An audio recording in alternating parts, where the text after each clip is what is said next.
I would like to introduce Dr. Susan Shaheen. Speaking of incredible partners, California Air Resources Board has been at the forefront of the effort for zero-emission freight transportation. There's some headwinds that are happening to the state right now.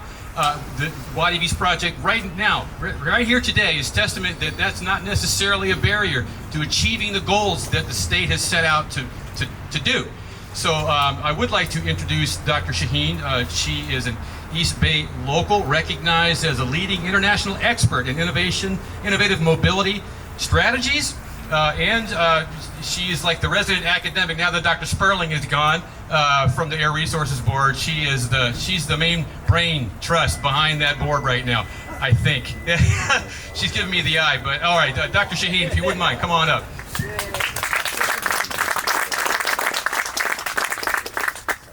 Great, thank you so much. So again, my name is Susan Shaheen, and I'm delighted to be here to represent the California Air Resources Board at this exciting event.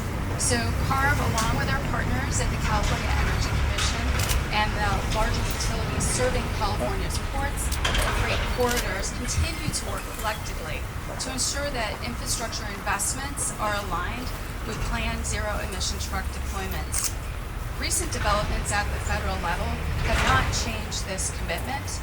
The truth is, we continue to see fleets eager to adopt zero-emission technology, and WattEV and this charging depot to come are a great example of the continued public and private commitment to growing zero-emission freight transportation in California. While this is the 6th charging depot opened by WattEV, this one stands out as a unique development at this moment in time. As the first public heavy-duty charging depot to open in Northern California, this depot represents a first step in building a zero-emission corridor linking the Port of Oakland, Port of Stockton, Sacramento area, and even out to our neighbors in the neighboring state of Nevada. With heavy-duty charging depots now being deployed in Northern and Southern California, we can begin to see a vision of a statewide zero-emission freight movement to come. California state agencies are also doing everything in our power to encourage fleet adoption of zero-emission trucks because we have ambitious air quality and climate targets to achieve. CARB's scoping plan for achieving carbon neutrality outlines technologically feasible and cost-effective plans to reduce man-made greenhouse gas emission reductions 85% from 1990 levels by 2040, achieve economy-wide carbon neutrality by 2045 or earlier, and significantly reduce harmful air pollution and petroleum use. Zero-emission vehicles play a key role in achieving the goals of this plan, and people are depending on us, especially those living in communities suffering from the worst air quality near the ports and along busy freight corridors.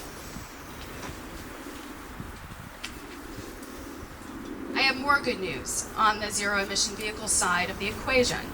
CARB will be reopening the commercial fleet voucher incentive program known as HVIP in the 3rd quarter of this year.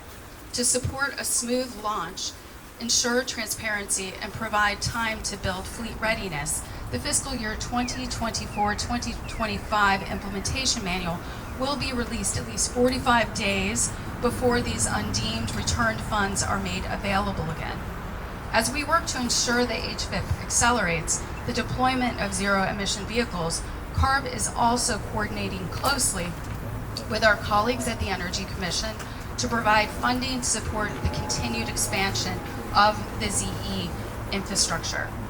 CARB staff also coordinate with our partner state and local agencies, including the Bay Area Air District, BAD, who helped co-fund this facility's development. Together with our partners, we remain dedicated to supporting fleets that are adopting or wanting to adopt ZE trucks. CARB staff also meet regularly with the electric utilities, including PG&E, where we collaborate on outreach to fleets to ensure that fleets know about utility infrastructure support programs as well as on data sharing to ensure that CARB regulations factored into long-range utility and grid planning.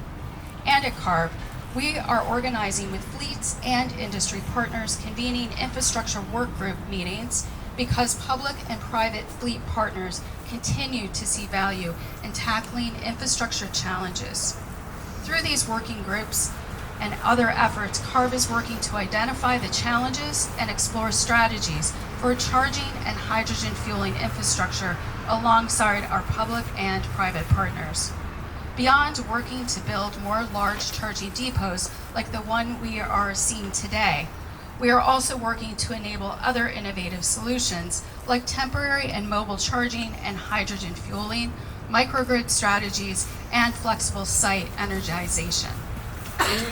We are excited for this important step that this station represents in supporting a ZE commercial fleet operation in Northern California, and particularly for communities near the Port of Oakland.